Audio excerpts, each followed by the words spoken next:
Yeah, kid. Welcome everybody back to another episode of the Handsome Homebuyer podcast. My name is Charles, AKA the Handsome Homebuyer, AKA Captain Permit, AKA El Judío Maravilloso. Yeah, bro, you are getting better by the day. I think my Spanish flavor is rubbing off on you, and in turn, you're developing more flavor. Do you know who else has a shit ton of flavor? No, remind me. Hold on. Who? Captain Permit. Damn right, Captain Permit. 516-513-8838. If you need plans, if you need permits, if you need anything permit related, we are out there crushing it in the townships all day, every day. We just hired a new hire out there. Bridget, we love you. It's good to be loved. If you have any kind of permit problem, and Lord knows the townships are an absolute disaster here on Long Island. We got you from tip to tip, and what I mean is Elmont to Montauk and everything in between. Legalizations, interior alterations, new construction, commercial, anything permit related, we got you. North Hempstead, Town of Hempstead, Brookhaven, you name it. We got the best looking staff in the business. 516-513-8838. Obviously, I'm the Handsome Homebuyer. If you have a house that smells like cat pee, 6 inches of mold on the wall, human waste floating past the basement steps, land, commercial property. If God created and it can't be moved, I'm quick, I'm easy. Lord knows I'm a good time, right, Levy? Yeah. I want to buy it. 516-777 sold. All right, so I have very high hopes for today's guest. I was actually looking to increase my direct mail capabilities because I have zero direct mail capabilities. And I'm like, who is going to teach me how to do this? So what do? You go to YouTube and click it and type in, how do I do direct mail? And she pops up and she's teaching me how to do direct mail on YouTube. I'm like, oh, this is awesome. I got to find her on Instagram. I got to reach out to her. I got to be like, how can you teach me how to do direct mail? Because I absolutely suck at it. And I'm trying to flip a disrespectfully intense number of houses on Long Island.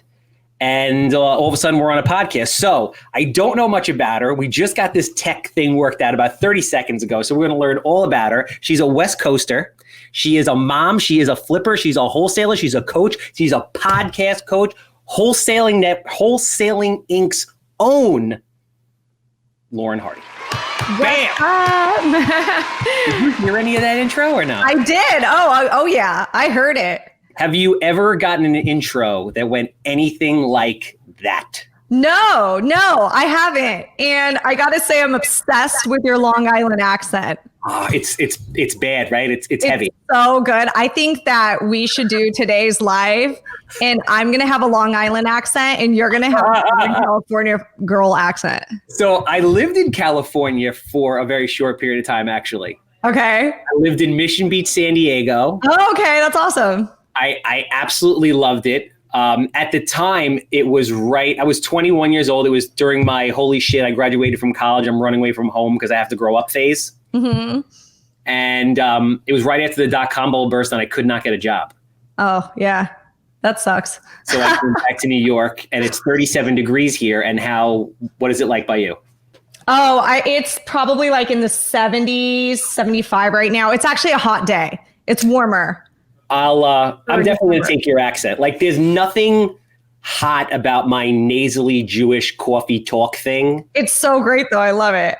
And you know, I was born in Brooklyn, so I get a little bit of that. So it's like Brooklyn meets Long Island coffee water. It's yeah. What does like a Southern California girl sound like? I have absolutely. I can't even attempt to take a statement. I feel like we just have no accent. Like it's like just no culture.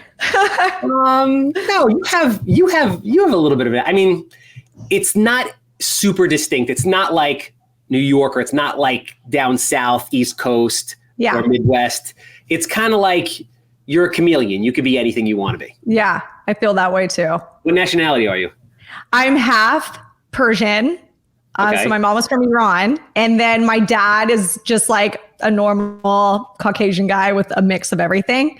Wait, so you're Jewish? No, I'm not. There's not every Persian is Jewish. Every Persian in New York is Jewish. There's a lot of Persian Jews. There are. Wow. I'm Jewish. I'm like, I knew this felt right. I knew this made sense. My mom, honestly, my mom like didn't really grow up with religion. She's not Muslim either. And then my dad's like an atheist. So Yeah. Well, my mom's 100% Sicilian and my father's Russian and Polish. Yeah. So she converted. So I am Jewish. I had the bat mitzvah and all that stuff back in the day. That's but fun. I'm not very religious either. Yeah. So I've been following you ever since I found you on YouTube, and you're crushing it. And I am very, very envious of the way you appear. And I would love to dig into this. You seem to run your business from like it's doing its own thing. You get to really enjoy your life, unlike me, who sleeps like 6 hours a day and is dealing with constant pandemonium. Right. So before that, if you could just kind of give everybody a brief kind of background about like who you are, where you came from, and then ultimately what you do now, and then we'll dive into it. So my name is Lauren Hardy, and I live in Orange County, California. It's a super high price market. If you guys those who are listening are into like wholesaling in the traditional like contract assignment sense, it's pretty competitive and difficult to do it here because of the price point. Average house prices in my area are like $800,000. So pretty up there. Very difficult to convince a seller to take a discount on their home when there is so much motivation from buyers to buy in California. So it's been a constant buyer's market for a very long time here. I started 8 years ago. I'm a mom of 2 kids. So I actually started when my youngest was 1 year old and I was pregnant with my second. I had a full-time job. I worked just in corporate real estate, worked full-time, the 8 to 5 grind. Kid was in daycare all day long. And I knew something needed to change. My ex-husband had the full-time job as well, corporate life. Like my kid never saw her parents. And I had to find a way to be home. So I didn't care what it was. And it really wasn't financial motivation for me. It really was time freedom. Yeah. The goal I had was I wanted to know what it felt like to take my kid to the park at 10 o'clock in the morning on a Tuesday. Yeah. And I stumbled into house flipping. At that time, it was 2011. So there was a lot of seller distress at that time because we were still in the throes of the recession. So it was actually pretty doable to find deals in Orange County or the surrounding counties like LA, Inland Empire, we call it here. Still pretty easy to find a flip deal with good, safe margins at that time. And all I had to do was some direct mail. I didn't have to do a lot of direct mail either. That was still a space that wasn't really saturated. So for the first 4 years of my career, I flipped houses. I wholesaled a little bit as well, all local, all Southern California. It was between OC, LA, and the Inland Empire, which is Riverside County and San Bernardino County. Traditional flipping HGTV kind of stuff, right? Once it hit about 2015, I noticed a lot more people getting into direct mail, which was like, that was the one way I was getting deals. I had one trick. I was a one-trick pony. And not only that, prices were going up and it was getting very difficult to convince sellers to take discounts on their home when they really didn't need to. And I still looked around at the friends I had that were all over the country. I made tons of friends through seminars and meetups. You know how this industry is, right? You start meeting people all over the country. Well, I was going to ask you because I'm kind of like alone on my own little island. I've never been to those seminars and those big events that they have. I mentored with somebody for 3 to 4 years before I ever did a deal. So I was curious to know, I mean, you've grown a lot in a very short period of time. What type of education, did you have any formal real estate training or you just wung it? Okay. I skipped that. Okay, the way I fell into flipping was my brother did it. He got started, I think maybe a year or two before I did, maybe 2 years. He'd flipped maybe a handful of homes. Okay. And I was just complaining one day at a barbecue. I was like, I have got to find a way to stay home with Reese. Like this, I've got to figure it out. And I don't care what it is, I need to figure it out. And my brother was like, well, you should just do what I do. I was like, what do you do? Like I had no idea really I was not that interested, which is weird because I was in real estate, but I was in commercial real estate. So I was more interested in commercial deals. What did you do in commercial real estate? So I got started in commercial real estate brokerage, like leasing and sales of retail, industrial properties, that sort of thing. Then it led me into, I got on the tenant side and I worked in franchise development for Subway restaurants in Orange County. That was actually really cool. We got to open up like Subways. So like were you scouting sites? Yeah. For them? Okay. Yep. And then negotiating the leases and then selling the franchises. I would like do like franchise sales seminars and stuff like that. It was cool. Do you do stuff like that now on the investing side? Like, since you have, Subway knowledge, or you understand the way those big triple net tenants work, do you ever think about scouting commercial properties to put them in? I mean, that'd be an awesome niche, but I don't do that right now. But I do know a lot about what makes a successful location, because Subway had it dialed. Like I got really good formal training from them. It's an amazing opportunity. And I was really young. I was only like 22 when I got that job, 22, 23, something like that. So it was cool. But so that's like where I started. And just anyway, we're at this barbecue. Dustin's like, you should just flip houses. Like, honestly, you probably only have to flip like 2 houses a year and you make more money than you do now with your salary. And like, you could do it while you're home with Reese. I was like, okay, cool. Sign me up. So like what he did is he gave me access. Now, this is when education used to come on CDs. There was like no such thing as like Kajabi or Rizuku platforms. Okay. It used to come on CDs. And he gave me this really funny CD called Don't Get Voted Off the Real Estate Island. And I mean, it was a pun on Survivor, if you guys ever watched the show. And it was from Mike Cantu. And it was, oh shoot, hold on. I need to plug my computer before I get Sorry guys. Her computer's about to die. Okay, hold on. I'll entertain in the meantime. Yeah. You go ahead and do a little Dan. And let me get my computer plugged in. Okay. All right, cool. We're good. Okay, so this guy's name, he was old school. He's so cool. I'm trying to actually locate him for my podcast. I'm trying so hard to locate this guy. He's just like one of those, you're like the first, like, he doesn't know this. He doesn't know who I am, right? But like, just like that first piece of like, when you like first got into like self-development, like you were into self-development when you were 16, maybe you were, I don't know. No, it was like, it just took like one book or something, right? And then that was like, it dumped you into the rabbit hole of like self-development. And now like you're forever changed, right? You're always, your Audible playlist is like always being updated with like the newest, like Tony Robbins book or Keith Cunningham or, right? Yes. So Mike Cantu was like the first piece of self-development content I've ever listened to. And so it was in CDs, it was a course, and I just popped it on my morning commute. I pop into my car and I listened to it. He went through everything about house flipping and wholesaling. He had the exact model that I emulated. I did everything that Mike said to do, and how I made my like business exactly like Mike's. So he would wholesale the ones he didn't really care for, flip the ones he did. And he did it all in that. Actually, he was in the same markets as I was. So, and he did it with direct mail. He was all direct mail. So I just did direct mail. I sent postcards and letters and different things. And so that's how I got started. It was just with that course.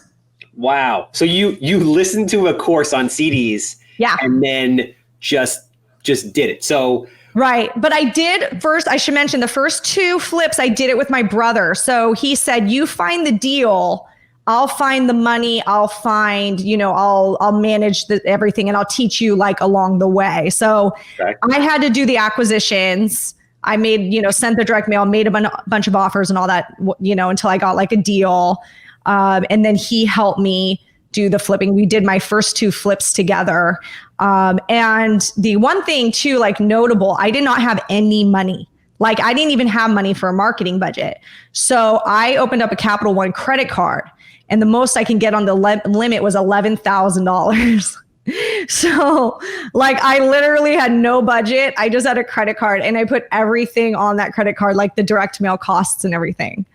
I was going to say, like, delve into a little bit how it started, because people always hit me up and they're like, Charles, I want to do what you do. But there's 2 real main excuses. Usually the one is, I don't have the money. And I always tell people, listen, money is the easiest part of investing. If you have an opportunity and you know what you're doing, you have a comprehensive team, you're going to have more money than you know what to do with. And the second is obviously deal flow and what's the jumping off point? Like, how do I get started is I hear the most. And as a coach, I see there's like different types of people. We call them avatars, like in marketing. I don't know if you ever heard the term avatar. Yeah. And like, there's different types of newbies, different avatars. There's the ones like me, I'm a driver.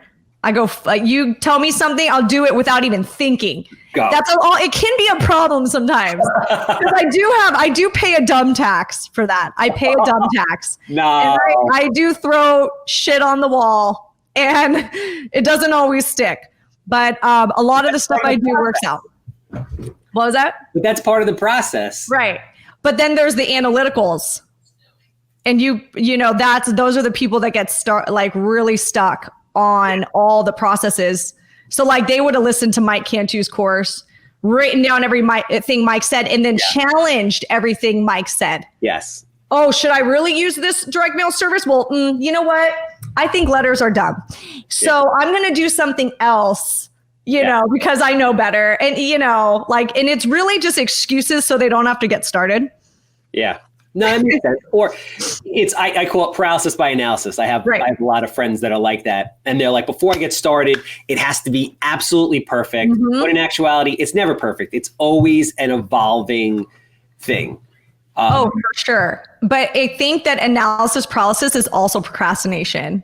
Like I do feel like there's some people that they literally will use it to procrastinate. And I'm like, do you just not want to do it because you're scared? And it's like, we're getting so deep, right, into psychology. But like, really, I'm like, it's fear that's behind that, So let me ask you this. As a coach, do you call people out on their bullshit? Like, do you say that to them? That's all the time. I know the bullshit. I know I know as they're talking, I go, okay, I know what's going on here. And it's always fear. It's always when it's analysis paralysis, there's still like fear. Like they're scared that they might waste money. They're scared they're going to get sued. Yeah. They're scared they're going to So then I ask them, I'm like, can you bring me your fear instead? Like, let's talk about what you're actually afraid of. And then I'm going to tell you a story of when that happened to me. Like I will tell them the story of it that happened to me because it always did. There's always something that they're afraid of that did. I got sued. I've got sued. I've got yelled at by sellers. I've had sellers threaten to, sue me for cold calling them. I've got threatened to get murdered if I send them another postcard. Yeah. So I tell them the story of like how that happened to me. Mm-hmm. And then I go, but look at me now. Like I haven't been murdered. Like I'm still alive. I'm still alive. Like, in that lawsuit, I won. So it's fun. So you did 2 projects with your brother. Yeah. And then you're off and on your own. So you're out there marketing. You're still only utilizing direct mail at that point. Right. And what happened? So it started feeling like it was like I was dancing still, but the music was stopping. What do you mean by that? I was still sending a ton of direct mail, but instead of having to talk to like maybe 30 sellers or 40 sellers to get one deal, it was turning into like 100 sellers. Okay. 150 sellers. But that makes sense. It's part of it. It was starting to cost a lot of money in direct mail. And I kept paying those bills going, okay, you know what? Next week will be better. Like next week, like I'll get a deal next week, and it started getting where the deal volume started shrinking, but the marketing costs were staying the same. So then I kept pumping more into marketing, but the deal volumes it's just still was costing more to get a deal, like way more. And then I noticed as well, my margins were getting smaller. Like I had to make more competitive offers. Like, so instead I used to be like, oh, I want a 15% cash on cash return on my flips, at least minimum. Right. And then it was like, okay, fine, 10, fine. 8. Okay. All right. We're going to 8 now. So now 8%. but yet it's costing me more to get that deal. Do you see it? It was a little math equation that was not working out for me. So I had to do something different. And it was kind of scary, but I was like, I got to find a way to do this in a different market. And so this is only as a result of the increased competition within your market. Yeah, it wasn't just increased competition with investors. I am now competing with homeowners that just want to live here because now it's turned into a seller's market. Oh no, I'm sorry, keep going. Yeah, that's basically it. It's a seller's market. In California, like I'm competing. I mean, just saying I'll offer you all cash and I'll close in 14 days and I'll buy it as is not really that enticing to the seller because the seller's like, well, you know what? Like I'll just put it on the MLS and I'll get like a Chinese buyer who's going to offer all cash and they're still going to buy it as is and they're going to pay me market price. So let me ask you a question because I don't know California law and how it works. What is your foreclosure process like? Because in New York, someone could not put, like my record on a short sale is the person hadn't paid their mortgage in 19 years. So because of that, there's certain opportunities. New York is extremely competitive. Long Island, unbelievably competitive. You guys have different laws too, I think, on even wholesaling, right? It's crazy. You have to close with cash and like it's way hard there's a barrier to entry in New York that you're not getting as many investor competition because there's a barrier to entry. You're not getting just like the kind of newbie people that are shoving a bunch of direct mail, like, you know, because they know like in California, you don't have to close. Like there's not as much of a barrier to entry where I'm at because of like legislation.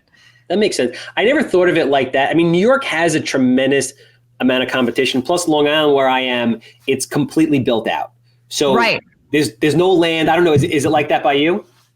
Oh, yeah. No, we have very similar markets. Okay. The only difference that I am aware of in New York, because I have students in New York, is that there's a barrier to entry because I believe, and I could be getting this wrong, but don't you have to close on the houses? It's a little trickier to wholesale for some reason, and it's an attorney state and like. So you can wholesale, and it's there's no issues with wholesaling. Okay. The attorney states, the attorneys are involved, but you wholesale one of two ways in New York, and everything is wholesalable regardless. So you can either do the contract assignment, right, a normal contract assignment, or you would open a new entity, like you'd open a fresh LLC with no tax ID number, and essentially you would sell the membership interest in the LLC to the person that was going to be buying it, and that's the way you would go about wholesaling it.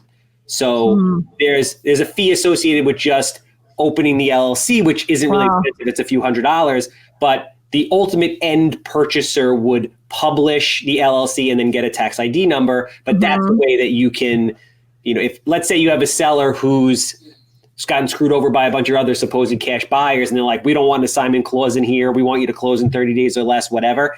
That's what you could do. Right. And then don't you guys have to put an EMD down? What's in like, here? do you have earnest money deposit? Don't you guys have rules about earnest money deposits too? Somebody to mention that. It's not earnest money. Like you put deposits down. Yes. Yeah. So typically so let's say, and it's all what you can negotiate, and obviously depends on how strong the attorney is on the seller side. So for me, if I'm buying a house, let's say I'll make up a number, right? Like I'm buying a house for $350,000. I would put $10,000 down, but I'm buying it. I don't wholesale anything. I take down everything. Did you have to put that 10,000 down? Yes. Okay. Yeah. So you can, like I've heard stories about other parts of the country where you could put down like $1,000. Nothing. I put nothing. Oh yeah, no, that doesn't. Nothing. Yeah. So do you know what I mean? How many people have $10,000 they can put down, you know, and do volume like that? So it's hard. Here's the thing that I don't understand about, well, I guess maybe, are you not in the California market anymore? Not right now. Okay. No. Doesn't interest me. My question would be, if you're in an extremely competitive market and you're not willing to put down a deposit at all, wouldn't the seller just go to the next investor? I still have a valid contract. I could sue them. Wow. With no money down, and they agree to that. And that's just the way it's done? Yeah, you can sue anybody for anything in California. Yes. Yeah. That's everywhere in the country. Yeah. You can sue them for promissory estoppel because they promised to sell the house. That would lock up the home. Wow. Yeah. Wow. So, but I'm curious to know, what is the foreclosure process in California? Like, how long does it take? If someone starts paying their mortgage, how long before that house is gone? Honestly, I don't work foreclosures. We have a very low trustee sale rate right now. The guys that used to go to the trustee sales, they said, to just give you like an idea, like after the recession, you could go to a trustee sale and from like 8 a.m. to 5 o'clock at night and at any courthouse auctioning off homes. I mean, like if anybody who just wanted to buy a house for 50% off could like go. And this was like in California, in my Southern California market. This is like, say 2009, 10, 11, right? And I first got in 2011. Okay. So it was easier. Okay. And then it started shrinking up because it became a seller's market. Now I don't know any investor who works trustee sales right now. But like it's almost not even worth it. And then now they just passed a law. There's a new trustee sale law.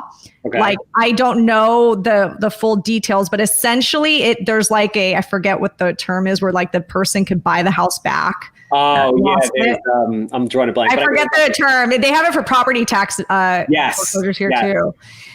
So they just did that in California. So now like investors are really not incentivized to work the trustee sales. But I want to say you get like a notice of default after maybe 30 or 60 days. And then you have like another like 30 or 60 days you get foreclosed on. It's actually pretty quick. Wow. Yeah. So in New York, and you just file paperwork. It's actually not like that difficult.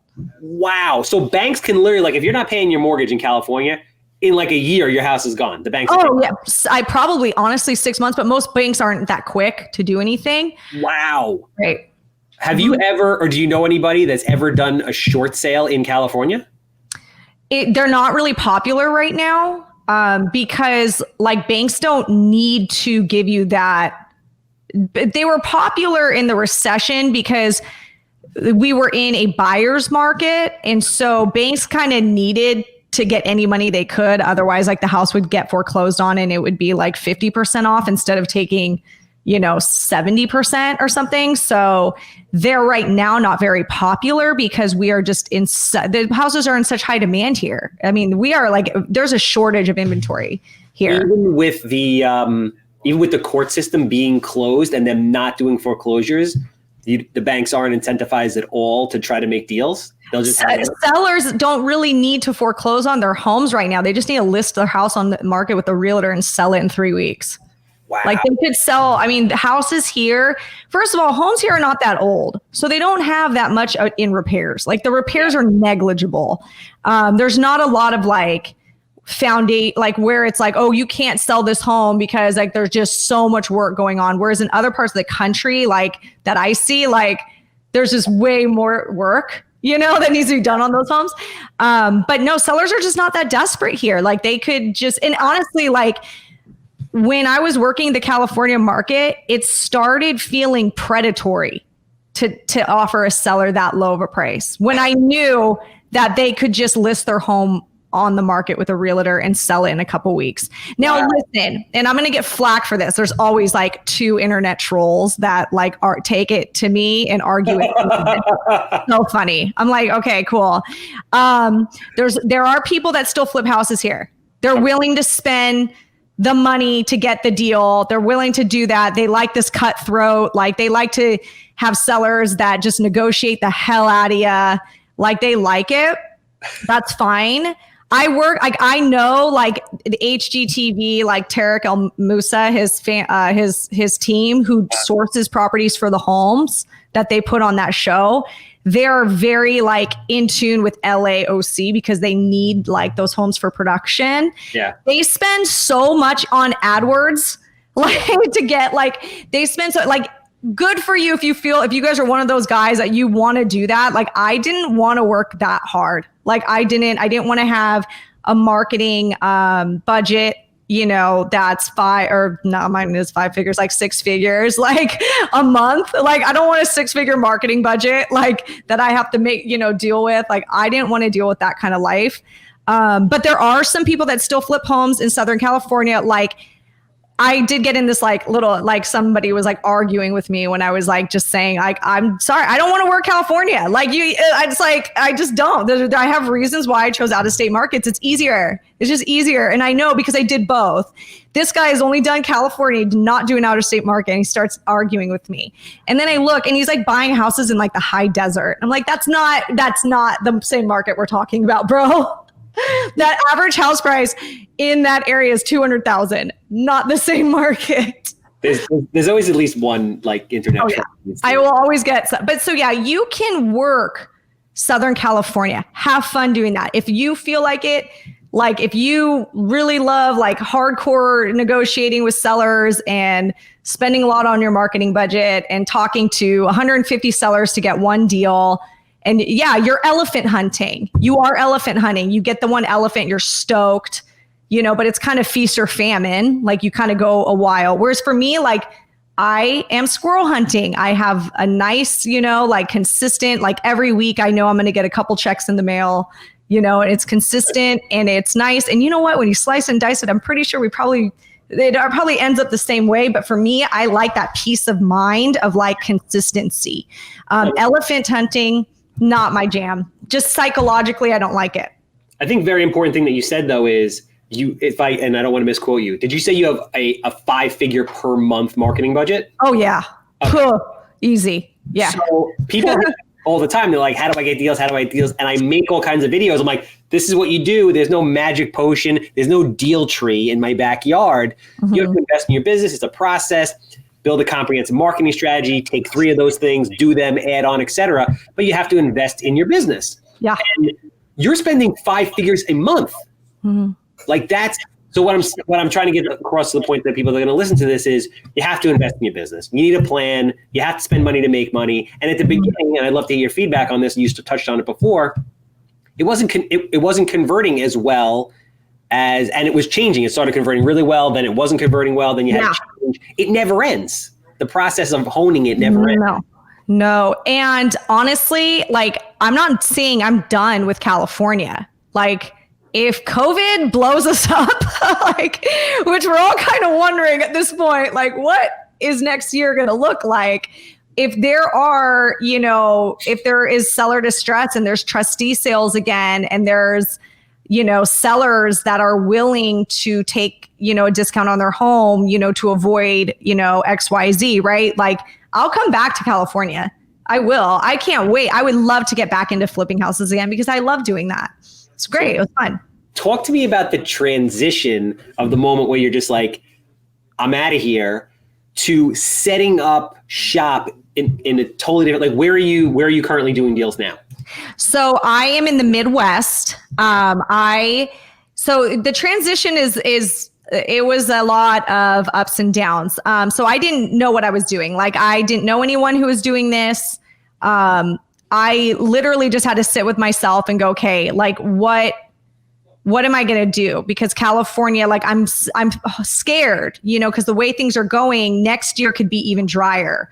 Next year could cost even more in marketing to get a deal. So I need to figure something out. And I looked around, I was at a seminar and I looked at all these different people. One was in San Antonio, one was in Pittsburgh, these like lower price point markets that are still like large metro areas. And they're not having the same problems I'm having. And so I thought, well, like maybe I just need to go to one of these markets. I need to figure out how to make that work. How do I make an out-of-state market work? And then I thought about it. I go, well, think about it. Like when I talk to sellers, I'm making offers over the phone anyway, because California, the traffic is horrendous. So I had stopped going on seller meetings like a long time ago at that point, because the traffic is crazy in California. Like a seller meeting would take 4 hours out of my day. And if you had to talk to 150 sellers to get a deal, right? Like wow. It didn't make sense. So I would price homes out, virtually. I'd look at comps, I'd give them like a price. And if the seller was like, all right, we're good. Like like where the seller kind of gave me that feeling like, yeah, if you come here, like I'll sign the contract, then I would get in my car. So wow. I thought about it. I go, well, why couldn't you do this in Nashville, Tennessee or something? Now, the first market I chose literally was like no thought at all. I did not think about it at all. I was just like, where would be a cool place to visit? Nashville. Like that's what I did. And so the first like virtual venture I participated in was I got into new home development because that was just what you did in Nashville. People were buying lots or they were buying these older homes, scraping them and building as many units as you could in that lot space. So I started with that, which that's a whole long tangent I could get into on how the heck I got started into that. But it was cool. So I built new homes, got like, I got my developer badge, Wait, and you were building new houses in Tennessee from your kitchen table in California? Yeah, that was my first virtual venture. And it was just myself. Like I didn't have any partners or anything. Wow. Yeah. It was actually easier than flipping houses, weirdly enough. Like I was like, wow, I'm actually shocked at how easy this is. New construction is definitely, I do both. New construction is definitely easier to do than flipping. It is. Just from the standpoint of you, and you never went out there ever? Like ever? I went out there more, like I probably didn't really need to, but I did go out there like a few times. Like one time I went for my birthday. Like, like I went out there, like the first time I was out there was that seminar. And that's actually how I fell into the development thing, was because I ran into somebody on the side of the road and I was like, he was like a project manager. And I was like, why are there all these new houses here?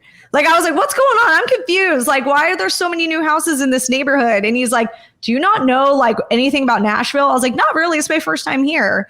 And then he just like showed me around, like he showed me some of his projects because they happen to be all like in the same neighborhood.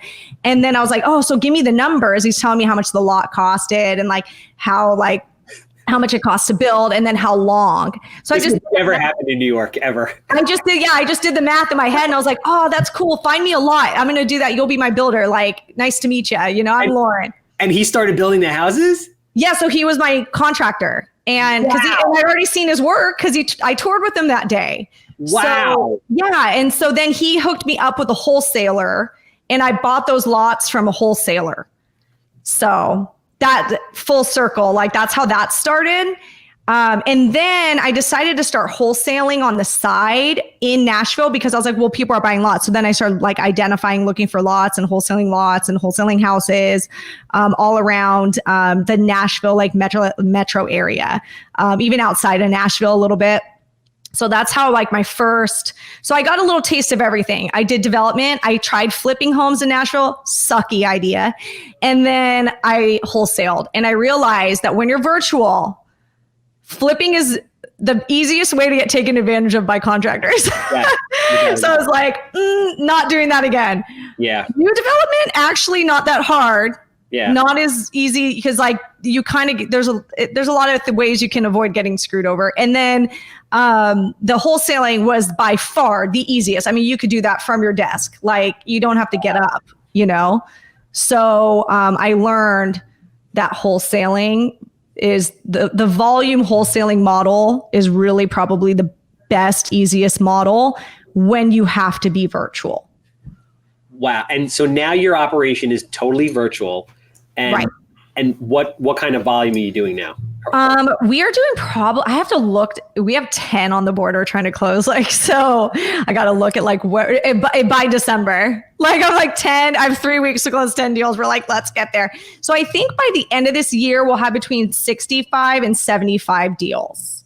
That's good. That's really and they're just wholesales, it's volume. But it's good enough for me. I'm a single mom.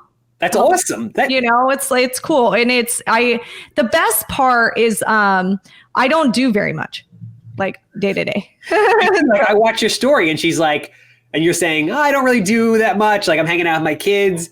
I'm like getting an impromptu haircut. I'm going to the gym and I'm like, I am like drowning in craziness every day. I'm like, how does she do this? Yeah. Well, it's because I had to. A lot of it, like when you go virtual, you can't do all the things. You can't go get in your car and go drive to a seller meeting because you know what? If you meet that seller, you're going to get the contract. You can't do that, right? Yeah. But that would have taken you probably an hour and a half out of your day. Yeah. So for every business task that I do this very frequently. for every business task, if I can outsource it and it doesn't require me like immediately adding value, I outsource it. And so that's basically like, I just do that with everything. Like, you know, when it comes to like accounting work or just everything. It's like, if I don't have to, like now, even like personal stuff, like I'm like, you know, I don't want to do laundry anymore. Like I'm not doing, you know, I'm sick of doing laundry. Like, I am so sick of organizing my kids' rooms. Like they're 7 and 9. I'm like, you know what? Like there's even my personal life. I'm like, I'm doing too much of that. And then I just hire it out. So you and I are as opposites can be. So, yeah. And I don't know if it's personality, like I want to be you, like I want to do all that. But what happens with me is I start doing business and then I'm like, all right, I need this done. And then I go through like a million people who can't do it. And then I'm like, you know what? F this. I need to open my own construction company because I can't rely on these guys because they're an absolute nightmare. So then I have a construction company. Then we're buying a ton of rentals. I'm like, I can't get anybody to manage these properties right. All of a sudden, I have an in-house property management company. I have a permit business with an architect, and we're running permits because you need permits to do everything here. Yeah. Everything. Barrier to entry. Oh, I have my own cabinet company because we couldn't source the cabinets fast enough. It is pandemonium all the time. Well, and you have to ask yourself, like, are you making that much more money because of all these things? And then also, like, I look at it like, you know, money is not everything. Like, what about just your life, you know, like being healthy and like, you know, just like because like, I really do believe like, what is that? There's this term. It's like your internal thermostat, hedonist principle. I think that, or hedonist. Am I saying that right?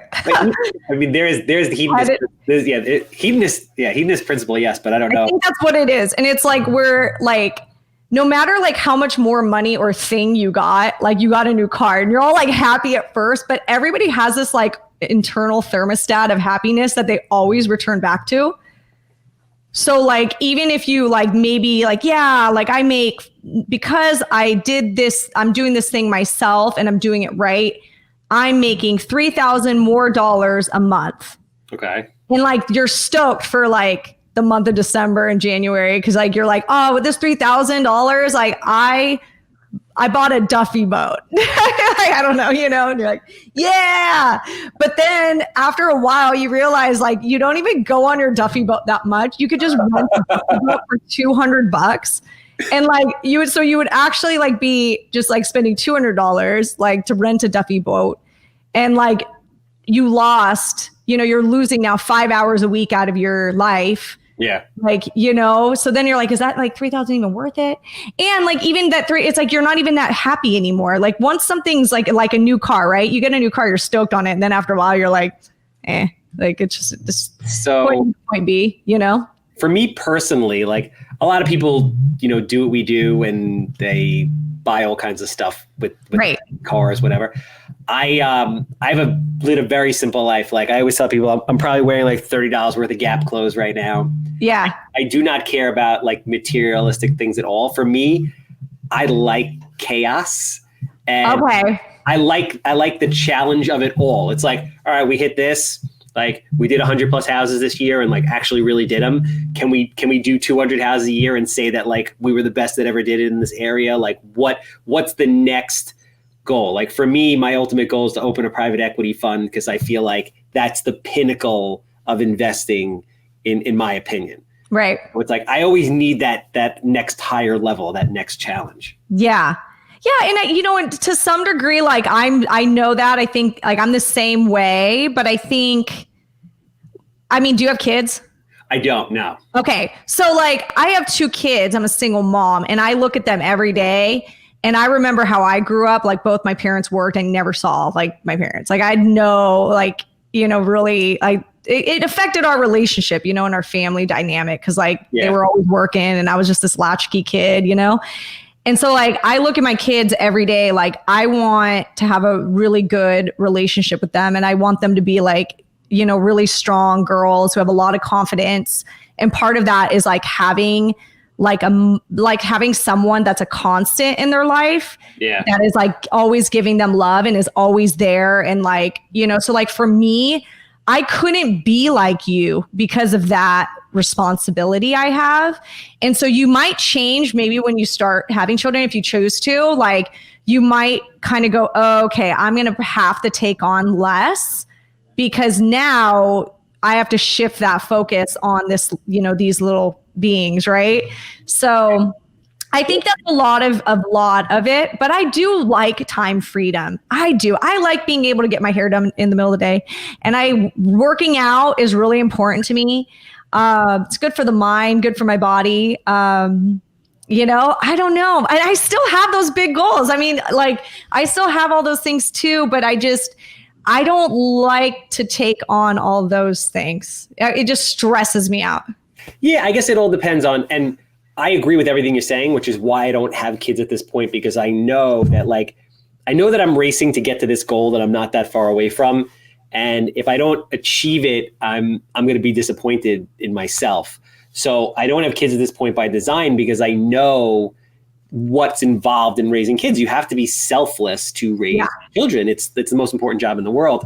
So it's all kind of set up by design at this point. But I think you're right. My only hope is, and I might be wrong because I might just be wired this way, is when I get to that next level, when you're doing private equity like that big and that scale, you can be making an insane amount of money and be able to employ, the best of the best people that can run a lot of the operation. But maybe that's just me, because it seems like you're doing it in what you're doing right now. You have people, you're outsourcing everything. Yes. Yeah. And it's as far as like private equity, similar goal I have, we're kind of gearing to take my business that direction. So like that's next year. But similar, I do have a similar goal. I just hired actually a CFO who has that experience. Nice. So I hired it out. Like, see, I was like, I'm not going to figure out how to do this. I hired someone who has already done it. Yeah, no, I have a CFO. Well, but it's like you're totally virtual, right? You don't have an office. You're totally virtual. Totally virtual. I just have an office for myself. Okay. Podcast recording studio / office for myself. And like we meet up here. Yeah. But I don't have like a big office because it's expensive too where I'm from. It's an overhead cost I don't need. Like it's just too expensive, Yeah. No, but I guess kind of the conclusion or point of all this is the cool thing is everybody's personality is different. And then real estate is so awesome because it can be anything you want it to be. It can be as big as you want it to be. It's small as you want it to be. It can, get you out of your 9 to 5 so you can spend time with your kids. It can help send your kids to college. It could be whatever you want it to be. Oh, yeah. When I first got started in this business, to give you guys context, in my head, I was making like a certain salary, but I was putting in my head, how much do I have to pay in childcare every month to work at that job to make that salary? And then I also thought about the health insurance benefits, but then I was like, well, Andrew, my ex-husband, he had insurance, right? It's like, I did the math, how much I needed to make in flips. I swear to God at this time, because I was really young. I was like 24, I think. It ended up being, because childcare is so expensive in California, like $36,000 or something.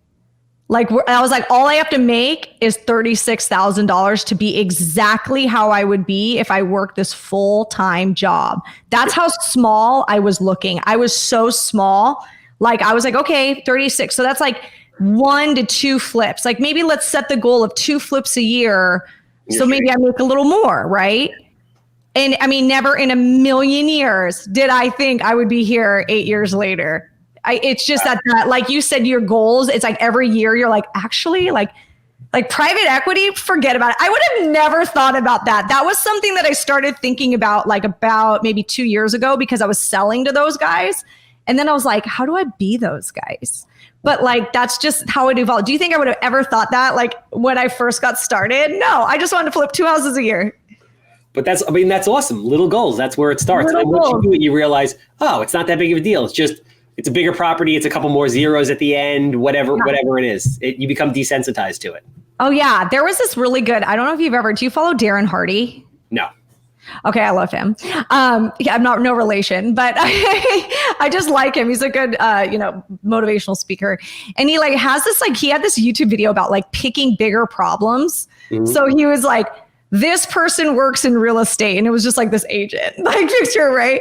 And then they're like, this person works in real estate. And it was like Donald Trump, you know, and there was like big buildings behind them, you know, and like he just did a bunch of like people where it was like the small scale. And he was like, it's the same amount of work. These people have the same amount of hours in their day. They just chose bigger problems. Exactly. Yeah. No, it's very smart. It's very smart. I have one final question. I think building a successful business is very easy. That's just my personal opinion. What I think becomes difficult is scaling a business. So getting to a certain point, it's like, all right, cool, you could do it. Hard work, whatever, determination. But getting to that next tier of automation and CRMs and everything that you're doing as far as virtual assistants, et cetera, that's the difficult part. So what advice would you give people out there who have an established business that are looking to scale? So scaling for me started from the first day I started my business because of the kids. So I had to scale. I went into this knowing scaling is what I had to do. I think you and I are like two different avatars. Like we're just two different avatars. So that's why to me, scaling's easy, but building a business is hard. Okay. And then building a business is easy. It's scaling that's hard. So it's like, we're just two different people. I think that like from where I got started, I always looked at, okay, write down all the tasks that you're doing right now. What are you not adding value really with you doing it? Like what are you adding value where it really needs to be you? And then what are you not adding value doing? And what do you hate doing the most? Like what is just like the biggest thing that just a time suck that you just hate doing? Hire that out. And I always say one task for one type of person. So don't like give your bookkeeper, for example, also lead management. Like, no, your bookkeeper is a bookkeeper. Hire a part-time bookkeeper that's all they do is bookkeeping. If you are looking for sales reps, which is like, that's usually a first in our business. Like most people, the first thing they really want to outsource, I think, is their lead generation. Or they're talking to the sellers on the phone and doing like lead management, like the qualifying calls from whatever marketing campaign. One of those, right? So lead generation is different than lead management. Like you hire one person to do lead generation and teach them everything, make Zoom videos and store them in a file. And so anytime you have to fire a person, you just give them a Dropbox link and go, this is your training. Like, and it's like, so you can hire slow, but fire quick, you know? So like, I just make every position very compartmentalized. Every position has like a Zoom training file, or a training file with videos. And it really is just like, it's just like a game, like putting people in the right spots and making sure that like they're doing a good job. One thing like I'm working on still, I've not perfected this and I'll admit it, is my like ROI on people and how to measure your ROI on people. So like in a very real time. So it's not 2 months before you realize that like an acquisitions manager isn't doing their job very well. Like I need to be able to figure that out in like 5 days. So I'm not perfect, still working on that. But yeah, I hope that helped. No, that was awesome. I really appreciate that. Great conversation. I learned a lot. I hope we get to stay in touch in the future because I definitely know I have a lot to learn from you. I hope I could share something that I know with you as well and help you in your market. If people are interested in coaching and following you and seeing what you're doing, how do they find you? How do they find you on Instagram, Facebook, etc.? Yeah, so I'm Lauren Hardy on Facebook, but I'm not that active on it, or I don't check it very often. I would say check me out on Instagram. I'm on that way more. My handle is thismomflips. If you're interested in the coaching program, so I coach through Wholesaling Inc. I host their podcast. So if you check out Wholesaling Inc. podcast, I think my episodes drop on Mondays. And if you want to learn more about the coaching program, it's virtualinvestingmastery.com. Awesome. I am Charles Weinraub, AKA the Handsome Homebuyer. You have a house that smells like cat pee, dated from the 1960s. You know I'm your guy. I want to buy it. 516-777 sold. And obviously, if you have a permit problem on Long Island, do not forget the man, the myth, the permit legend, Captain Permit. That's a wrap. Thanks, guys.